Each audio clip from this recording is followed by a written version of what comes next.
நமஸ்காரம். உங்கள் அன்பிற்கும் அபிமானத்திற்கு வித்யாபுத்திர விஆர் ராஜா கொளத்தூர்லேருந்து பேசுகிறேன். இப்போ இந்த வீடியோ என்னுடைய 354வது வீடியோ. ஸோ அந்த இதில் அக்ஷர சக்தி பீடத்தை பார்க்க போகிறோம்.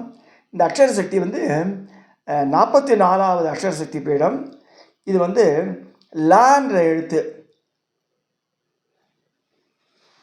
இதை பார்க்க போகிறோம். இப்போ சமஸ்கிருதத்தில் 28வது மெய்யெழுத்து லா. இதன் அம்பிகை லம்போஷ்டி தேவி அல்லது மோகினி தேவி. இவளின் அங்க லட்சணங்கள் சித்த சாப்பிரதந்த ஸ்லோகம் கீழ்கண்டவாறு கூறுகிறது. லாத்மிகா மோகினி தேவி ஸ்வர்ணாபா கஜசிம்ஹா ஷட்புஜாங்குஷ சூலாசி கேடக அபயான்வித்தார்னு சொல்லியிருக்கிறதுல.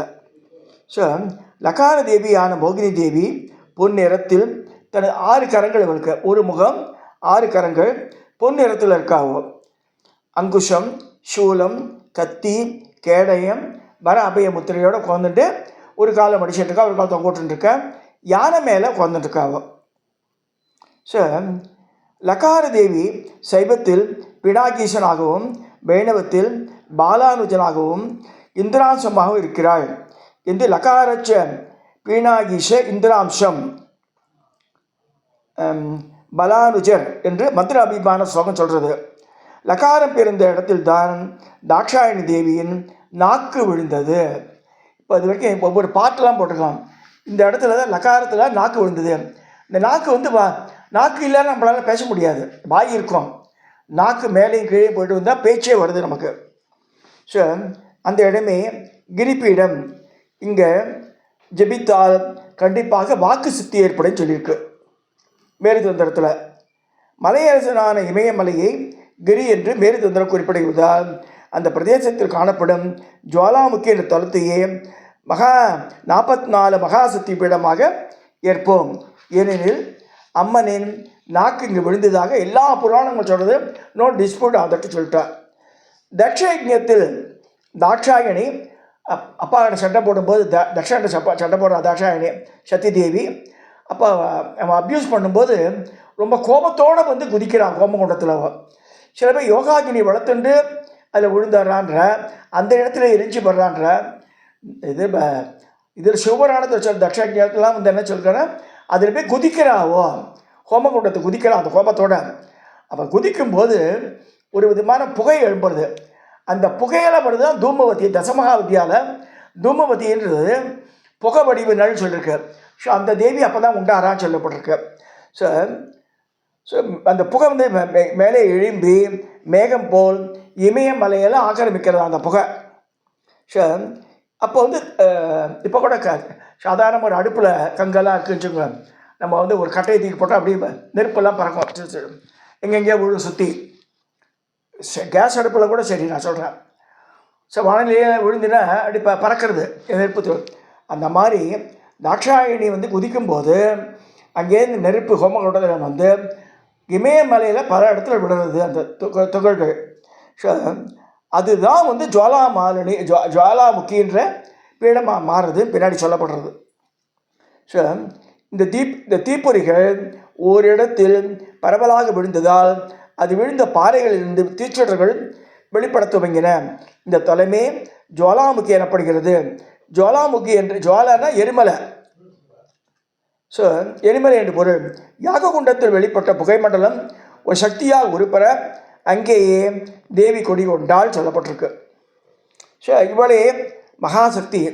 தசமகா வித்யாவில் தூமவதி என்ற சக்தி அப்படின்னா, தூம் என்றால் புகை. ஓம் தூம் தூம் தூமவதியே டட சுவகாரம் வரும் தூமவதியோட மந்திரம்.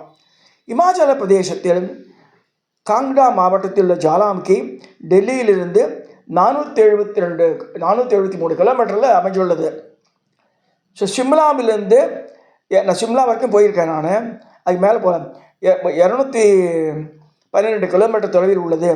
பஞ்சாபில் ஒரு மாவட்டத்தின் தலைநகரான ஹோஷியாப்பூர் மாவட்டத்திலேருந்து பத்தான்கோட்டு ரயில் நிலைய போகிற வழியில் இது வரதுன்னு சொல்லியிருக்கு. இங்கே டாக்ஸி கீசி எல்லாமே போகிறது இந்த இடத்துக்கு. காங்டான் கரிந்து அரை மணிக்கு ஒரு தடவை இந்த ஊருக்கு பஸ்கள்லாம் போகிறது இந்த ஊருக்கு. சாதாரண ஆலயங்களில் கருவறையில் சிலாரூபம் தான் இருக்கும். ஆனால் இந்த இடத்துல வந்து இந்த மலைப்பிரதேசத்தில் இந்த குகையாட்டம் இருக்குது. அந்த இடத்துல இந்த கோவிலாட்டம் அழகாக கட்டியிருக்கா. அப்போ 9 இடத்துல 9 தீச்சொடர் அணையவே கிடையாது. அதெல்லாம் அதாவது ஜபல்பூர் நாகராஜன் என்ன சொல்கிறாருன்னா, அம்பாஜியில் வந்து ஒரு தீச்சொடர், அங்கே வந்து அந்த தீச்சொடர் பார்த்து எண்ணெய் நெய் விட்டு திரிய போட்டு ஏற்றுறான். இங்கே அப்படி இல்லை. ஜுவாலாமுகியில் ஒரு எண்ணெயும் கிடையாது, திரியும் கிடையாது. பூமியில் கண்டினியூஸாக 365 நாளும் பல ஆயிரம் வருஷமாக தண்ணி வந்துருக்கு. எத்தனை வருஷமா? 20,000 வருஷம். Just imagine. பார்வதி பரமேஸ்வரா கல்யாணம் நடந்து 17,000 வருஷம். அதுக்கு முன்னாடி இந்த தாட்சாயணி. ஸோ அப்போலேருந்து தந்து அந்த நெருப்பு வந்துட்டே இருக்கான். எந்த இடத்துல? இமயமலை குளிரான பிரதேசம். அந்த இடத்துல தீச்சொடர் வந்துட்டுருக்கு 9 இடத்துல ஒரே இடத்துலையே. ஸோ அம்பாளுடைய சக்தி தான் அது காரணம் சொல்லப்பட்டிருக்கு. இந்த தீபம் இங்கே ஜுவாலாமுகியில் வெளியிடும் தீச்சொடர் எண்ணெய் ஊற்றி திரிசேத்தி ஏற்பட்ட தீச்சொடர் அல்ல. காலங்காலமாகவே பாறையிலிருந்து தானாகவே இருக்குது. அது பக்கத்தில் வந்து இது இருக்குது, நிறைய ஜொனைகள்லாம் இருக்குது. அதில் வந்து கொப்பளம் படம் படுது. ஆனால் தண்ணி வந்து சுடவே சுடாதான். அது ஆவி பறக்கிற தண்ணியால் வருது. அதில் வந்து கொப்பளங்கள்லாம் எழும்படுது. ஆக்சுவலாக அந்த மாதிரி வெந்நீர் ஊற்றுக்களெல்லாம் கொதிக்கும் தண்ணி. ஆனால் அது ஏன்னா ஒரு சமயம் பார்வதி பரமேஸ்வரா இருக்கும்போது பார்வதி என்ன சொல்கிறான்னா, நான் சமைச்சு போடுன்றவர் எஸ்ன்றாவர். அதே தண்ணி கொதிச்சுட்டு இருக்க தண்ணி நான் எல்லாம் பண்ணிவிடுவேன்ற மாதிரி கர்வத்தோடு இருக்கும்போது பரமேஸ்வரன் செய்யலாம் அதுக்கு அந்த இதை வெப்பத்தை விளக்கிடுறாரு. ஆனால் தண்ணி கொதிச்சுட்டு இருக்கு, வெப்பமே இருக்காதான். கை விட்டு பார்க்கலாம். அந்த மாதிரி இடங்கள்லாம் இருக்குது அந்த இடத்துல. ஸோ இப்போ வந்து என்ன சொல்லிருக்காங்கன்னா, இது கம்பேர் பண்ணுறாரு பேர். திருவானைக்காவிலி, அதாவது திருவானைக்காவிலி முழு உருவம் அகிலாண்டேஸ்வரி, உஜ்ஜயினியில் கழுத்து வரையிலும், ஆவடியார் கோவிலில் பாதம் மட்டும் அம்பாளுடைய ஒரு பாட்டு சொல்கிறான். இந்த இடத்துல வந்து அம்பாள் வந்து ஜோதிமயமாக இருக்கா அப்படின்னு சொல்லப்பட்டிருக்கு. ஆதிபராச ஜுவாலாமுகியில் ஜோதி ஸ்வரூபிணியாக, அந்த ஜோதி அப்படின்னா பச்சையின் நீளம் கலந்த மெதுவாக மாதா மரகத ஷியாமான்னு போட்டிருக்காரு. ஸோ அந்த மரகத கலரில் வருது அந்த ஜோதின்னு சொல்லியிருக்கு. ஸோ மாதா மரகத ஷியாமா மாதங்கி மதிசாலின்ற சோத்திர வழிகளிலையும் மரகதவல்லி, மரகத மயில், மரகதமணி ஷாயே, மரகதமணி நீல, மரகதமணி வர்ண, மரகத சிம்மாசனே என்ற கீர்த்தனைகளும் நம் நினைவுக்கு வருகின்றது. ஸோ ஜுவாலா வடிவில் வங்கும் அம்பையே தாமக்கினி வரணது, துர்கா சுத்தத்தில் தாமக்கினி வரணா தபசா ஜலந்தி பைரோச்சினியும் வருது. அதையே நமக்கு நினைவுக்கு வர்றது இருக்குது. அங்கே அன்னை 9 தீச்சொடராக தரிசனம் தருகிறார். இந்த தீச்சொடர்களை நவதுர்க்கைகளாக நவநாயிகளாக பாவித்து ஆராதிக்கின்றனர் ஜனங்க. ஸோ இதில் வந்து நம்ம சொல்கிற என்னென்ன சொல்கிறார். முதல் சொல்கிறேன், இந்த சொல்கிறது தான் இங்கே பெரியது, பிரதானமாக விளங்குகிறது. மந்திரங்களுக்கு சித்தியை அளிக்கும் தேவியாக மகா காளியாக இருக்காவோ. 2வது சொல்கிறேன், இது வந்து மகாலட்சுமியாக இருக்கா. 3வது சொல்கிறேன், மகா சரஸ்வதியாக இருக்கா. 4 அன்னபூர்ணியாக இருக்கா. 5 சண்டி மாதா. 6 ஹிங்குலாஜ் பவானி. 7 விந்தியவாசினி. 8 அம்பிகா. 9வது அஞ்சனான்ற பேரில் 9 தீச்சொடர் எதுவுமே அணையாமல் காலங்காலமாக எரிஞ்சிருக்கு. இது எப்படியா இருக்குது இந்த இடத்து மாதிரி இருக்கும்போது. இந்த அதிசயமான ஆலயம் வெளியில் தெரியாது, ஏன்னா வந்து காட்டு பகுதியில் இருக்குது. அந்த மாதிரி இருக்கும்போது எப்படின்னாச்சுன்னா வெளியுலகு தெரிய வந்து அதிசயமான நிகழ்ச்சி. சுதந்திர சக்கரத்தால் துண்டிக்கப்பட்ட அன்னையின் நாக்கு இமயமலை பகுதியில் டோலிதார் மலைகளின் மீது விழுந்தது என்று பழம்பெரும் நூல்களில் தெரிவிக்கின்றது. இந்த இடத்தை சரியாக கண்டுபிடிக்க இயலாமல் சலிப்புற்ற மக்கள் ஒரு அம்பாளுக்கு ஒரு கோபுரை கட்டி வணங்கிட்டுருக்கார். இப்படி இருக்கும்போது மாடு மேய்க்கிற பையன், அந்த பையன் ஒருவன் பூமி சந்திரா என்ற அரசனை கண்டு ராஜாவோட சொல்கிறான், நான் தினம் மாடு மேய்க்க போகிறேன், அங்கே 9 தீச்சொடர் எரிஞ்சுட்டே இருக்குது சுவாமி அப்படின்றான். அப்போ ராஜா அந்த பையனை அழிச்சுட்டு படபரிவாரத்தோட அந்த காட்டு உள்ள பிரவேசம் அப்படி பார்த்தா அப்படியே இருக்குது. ஸோ அந்த பூமி சந்திரான்ற ராஜா கட்டின கோவில் தான் இந்த இது ஜுவாலாமுகி கோவில். ஸோ நிரந்தரமாக எரிவதை கண்டதாக கூறினான். சிறுவன் வழிகாட்ட தன் பரிவாரங்களுடன் சென்று அடர்ந்த காடுகளுடைய மலைப்பாறைகளுடைய தீச்சொடரை கண்டு அரசன் ஆச்சரியமடைந்தான். அப்புறம் புரோகிதர்கள் பெரிய ஜோஷியா வெள்ளம் கூட்டு பார்க்குறான். பார்த்துட்டு அவளும் சொல்கிறான், ஆமாம் இங்கே தான் தாட்சாயணியோட நாக்கு விழுந்திருக்குன்னு சொல்லும்போது அரசன் வந்து மகிழ்ச்சி அடைஞ்சு சில ஆண்டுகளுக்கும் கோவிலை கட்டுறாங்க. அந்தன உட்பிரிவான போஜக் என்னும் வகுப்பை சேர்ந்த பண்டிட் ஸ்ரீதர், பண்டிட் கமலாபதி என்ற இரு அந்தணர்களை வரவழைத்து நித்திய வழிபாடுகள்லாம் பூஜை பண்ண ஆரம்பிச்சிட்டோம் அந்த காலத்திலே, ராஜாக்கள் காலத்தில். இந்த மாதிரி இருக்கும்போது இந்த தீப்பிழம்புகளை இந்துக்கள் ஆர்வத்தோடு வணங்கி வந்ததால் இவை பல்முறை அந்நிய மதத்தின எப்பயுமே ஒரு ஆத்திரம், ஒரு பொறாமை இருக்கும். அதாவது கிறிஸ்டியானிட்டிக்கு இந்து மேலே, முஸ்லீம் மதத்துக்களை இந்து, இந்த மாதிரிலாம் இருந்துருக்கு அந்த காலத்தில். அது எப்படி மாதிரி இருக்கும், இது எப்படி அழிச்சு விடணும்னு பார்க்குறான். அப்போ வந்து ஒரு நல்ல பக்தன் சபரிமலைக்கு போகிற மாதிரி அந்த காலத்தில் பக்தர்கள்லாம் சேர்ந்து ஒரு ஆள் போகிறான், இங்கே ஜுவாலாமுகிக்கு போகிறான்னு சொல்லிட்டு all the way from Delhi is going there. கால்நடைய நான் 500 கிலோமீட்டர் போனோம், ஜஸ்ட் இமேஜின். அது மாதிரி கிளம்புறான். ஸோ 1008 பேர் அழிச்சுட்டு அந்த பையன், அவன் பேர் தேவி பாசகன். அவன் என்ன செய்கிறான்னா டெல்லி சாந்தினி சவுக்கில் போகும்போது அக்பரோட ஆளெலாம் வழிமறித்து அக்பர்கிட்ட சிறைப்படிச்சு போயிடுறான். அவன் கேட்குற, அக்பர் எதுக்காக போகிறேன்ட்டு. அவருக்கு என்ன பையன், உள்நாட்டு போராட்டம் பண்ண போகிறான் வேண்டு. நிறைய பேர் கூட்டின்னு வந்தால் கும்பல் கூட்டினாலும் பிரச்சனையாக இருக்குது இல்லையா, போட பார்க்குறோம் நித்தியப்படி பேப்பரில்.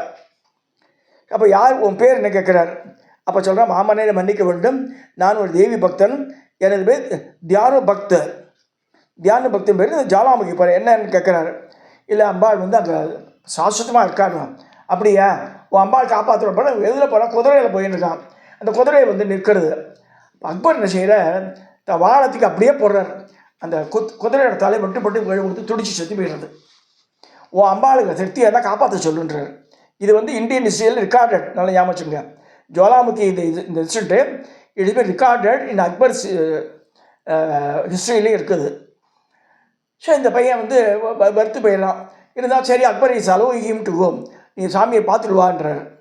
பட் குதிரை, அப்போ சொல்கிறேன், நான் போயிட்டு வர வரைக்கும் இந்த குதிரையை ஜாக்கிரதையை பார்த்துங்க, இதெல்லாம் புதைச்சிடாதுங்க, பண்ணாதுங்க. நீ தேவிக்கு இது இருந்ததுன்னா பவர் இருந்தால் அது வந்து உயிர்ப்பிக்கணுன்றார். சரின்னு சொல்லிட்டு போகிறான். அங்கே போய் அழறான் அம்பாக்கிட்ட. அழுது பூஜையெல்லாம் பண்ணி, இந்த மாதிரி ஒன்றை தான் நான் நம்பியிருக்கேன், இந்த மாதிரி விட்டுட்டே என்னன்னு சொல்லிட்டு அவள்கிட்ட சலனமே இல்லை. அப்போ என்ன செய்ய, அப்போ வந்து சிலையெல்லாம் கிடையாது, ஜஸ்ட் இமேஜின். இந்த தீச்சோடுறதுக்கு முன்னாடியே உட்காந்து அங்கே தபஸ் பண்ணுறான். அப்போ வந்து வரவே இல்லை அம்பாள். டக்குன்னு செய்கிறான்னா தான் தலையை வெட்டிடுறான், தான் தலையை வெட்டி அர்ப்பணிச்சிடுறான். அப்போ அம்பாள் உடனே பிரசன்னமாகிடுறான். திருப்பி அவன் தலையை உடம்புல கொட்ட வச்சு, நான் அவனை சேவ் பண்ணிட்டேன்.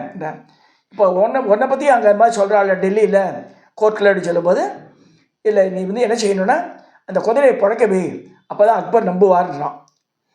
சரின்னு சொல்லிட்டு இதே நேரத்தில் அந்த குதிரை இது அரண்மனையில் ஒரு இடத்துல ஃபென்சிங் போட்டு வச்சுருக்கா, ஒரு துணியெல்லாம் போட்டு மூடி.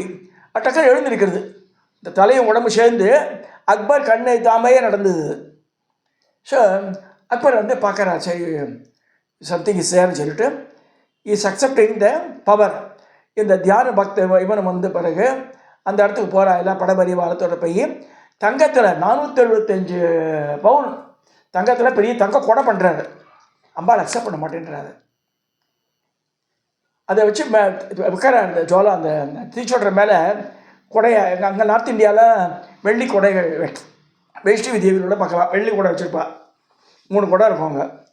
ஸோ அந்த மாதிரிலாம் பண்ணும்போது அது வந்து வானிலையே கருப்பு கலரில் மாறிடுது. தங்கம் சுத்தம் அபரஞ்சின்ற தங்கம், தங்கத்தில் கிட்டத்தட்ட பாருங்கள் 400 பவுனுக்கு மேலே பண்ண இது வந்து கலரே மாறி கோல்டாகவே தெரியல. இன்னும் இருக்குது அங்கே அந்த ஜுவாலாமுகியில் போய் பாருங்கள், அக்பர் கொடுத்த கூட அங்கே இருக்குது. அது என்னவோ இரும்பு கடை இடம் இருக்குது. ஸோ அந்த இதெல்லாம் இன்னும் அம்பாள் அக்செப்ட் பண்ணலை. அவர் பண்ண இதை டெஸ்ட் பண்ணுற மாதிரி இருக்கு இல்லையா. அக்பர் அப்புறமா ஹி ஃபீல்ஸு, அதுக்கப்புறமா சிலதான் கட்டி தரார் உள்ள, அதெல்லாம் வேறு கதை. ஸோ இந்த மாதிரி தியான பக்துக்கு இந்த மாதிரி பண்ணாரு சொல்லிடுறது. ஸோ குதிரையை வந்து அதை சேர்ந்துடுறது. இதன் அப்புறமா வந்து என்ன ஆகுது, குதிரைக்கு உயிர் பிச்சை எடுத்து அந்த மாதிரி அல்வாக்கு அம்பிகை கொடுத்து குதிரையை பிடிச்சிடுறது. அதுக்கப்புறமா தான் வந்து அந்த இடமே ரொம்ப ஃபேமஸ் ஆரம்பிச்சது சொல்லப்பட்டிருக்கு.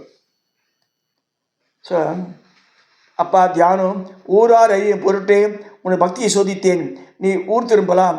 உனக்கு குதிரையை உயிருடன் காண்பாய். பக்தா உனக்கு வரம் அளிக்க விரும்புகிறேன்.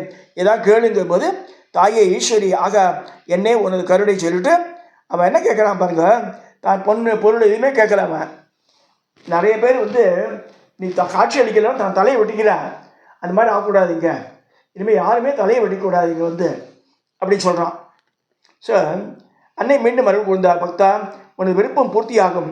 இங்கே என்னை நாடி வரும் பக்தர்களுக்கு எவருக்கும் சிரச்சேதம் கிடையாது. அவள் அவதிப்பட வேண்டாம்.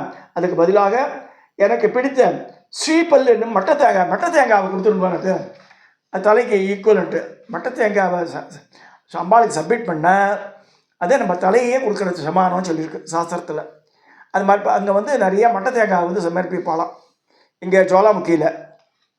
ஸோ அப்போ டெல்லியில் வெட்டப்பட்ட தலை சேர்ந்து குதிரை உயிர் பெற்று கம்பீரமாக எழுந்திட கண்ட யாவரும் வியப்புற்றனர். இந்த செய்தி மன்னருக்கு தெரிவிக்கப்பட்டது. அவர் நேரே வந்து குதிரையை கண்டதும் தேவியை பரிசோதிக்க விரும்பினார். அவர் கட்டளையேற்ற வீரர்கள் ஜுவாலாமுகி சென்று அதிசய தீபச்சோடர்கள் பற்றிய விவரங்களை அறிந்து வந்தனர். உடனே சக்கரவர்த்தி தீச்சர்கள் ஒளிவிட அந்த இடங்களை எப்படியா மூடும்படி உத்தரவிட்டார். மூட முடியல, எல்லாமே ஓட்டையாயிடுச்சு எல்லா வானிலையும். அடுத்து வந்து என்ன செய்கிறார் அவர் வந்து கடைசியில் முடிவு பண்ணி அவர்களை அறிவுரைப்படி 47 கிலோ இடையில தங்கத்தில் கொடை பண்ணி வச்சு அந்த கொடையை அம்பாள் அக்செப்ட் பண்ணலைங்க. ஸோ கொடையாக நிற்க வைக்கல. எவ்வளவோ ட்ரை பண்ணி பார்த்ததும் அந்த கொடையை பொருத்த முடியவில்லை. மாசற்ற பசும்பொன்னால் செய்யப்பட்ட அந்த கொடை உலோகமும் என்னென்று சொல்ல முடியாத அளவுக்கு மாறி போய்விட்டது. புனித நவஜோதிகளை தவிர ஜுவாலாமுகியில் இன்னும் சில இடங்களை பார்க்க வாய்ப்புண்டு. முக்கியமாக கருதப்படும் வீரகுண்டம் என்றும் நீர்நிலை, ராதாகிருஷ்ண கோவில், சிவசக்தி ஆலயம், செபண்ண சிவாலயம், காளி பைரவ கோவில், நாகார்ஜுன சிலை, க்ஷேத்திரபால கொண்ட அம்பிகேஸ்வரர் கோவில், அஷ்டாதசபுஜ தேவி, கோரக் டிப்பி, இது மாதிரி அதிதி தண்ணீர் தொட்டி பற்றி பார்த்தாச்சு நம்ம. இது மாதிரி பல இடங்கள் ஜுவாலாமுகில். அங்கே குமாரி பூஜை, கன்னியா பூஜை பண்ணுற சின்ன குழந்தைகள்லாம் வச்சு 9 வயசு கன்னிகளுக்கெல்லாம் பூஜை பண்ணுறது உண்டு. அது வந்து ப்ராக்டிஸ் வர்ணாசிரம தர்மத்தை பிராமண குழந்தைகளை வச்சு பண்ணுவான்னு இருக்கிறேன். ஸோ ஒரு மூலையில் கண்ணாடி படியில் சீக்கிரிய போற்று கிரந்தா சாஹிப் புக்கு இருக்குங்க. ஸோ இந்த திருக்கோவிலில் 4 கால பூஜைகள் நடைபெறுகின்றன. அப்போ அபிஷேகம் அர்ச்சனை எல்லாம் கிடையாது, அலங்காரம் ஆர்த்தி மட்டும்தான். இரவு சுமார் 9:30 மணி அளவில் நடைபெறும் பள்ளியறை சேவை என்பது அங்கே வெள்ளியிலே கட்டில் பண்ணி கொடுத்துருக்கா ராஜாக்கள். அதில் வந்து அம்பாளுடைய முத்து மாலை, சலங்க, வளையல், கடையெல்லாம் வச்சு உருவம் இருக்காது, அதுக்கே பூஜை பண்ணுறதா சொல்லப்பட்டிருக்கு. ஸோ இதுமாரி பால், பழம், பட்சணங்கள் போன்றவற்றை நிவேதித்து சௌந்தரியங்களிலிருந்து தேர்ந்தெடுக்கப்பட்ட 8 சோகத்தை சொல்கிறாளாங்க. ஸோ கதைப்படுத்தி விடுவார்கள். இந்த தேவிக்கு மட்டும்தான் ஏகாந்த உற்சவம், அவங்க சிவன் கிடையாது. இந்த மாதிரி பண்ணியிருக்கேன். இந்த 4 நவராத்திரியும் வாராகி நவராத்திரி, மாதங்கி நவராத்திரி, சாரதா நவராத்திரி, வசந்த நவராத்திரி எல்லாம் பண்ணுறாங்க. இந்த மாதிரி அங்கே இங்கே வந்து அம்பாஜி கோவிலில் அம்பாள் ஒரு முகத்தோட 4 கையோட யானை வாகத்தில் உட்காந்துருக்கான்னு சொல்லியிருக்குது. இதெல்லாம் நம்ம பார்த்துட்டோம். இதை சொல்லி இந்த வீடியோவை நிறைவு செய்கிறேன். தயவுசெய்து சப்ஸ்கிரைப் பண்ணுங்க, ஷேர் பண்ணுங்க, லைக் பண்ணுங்க.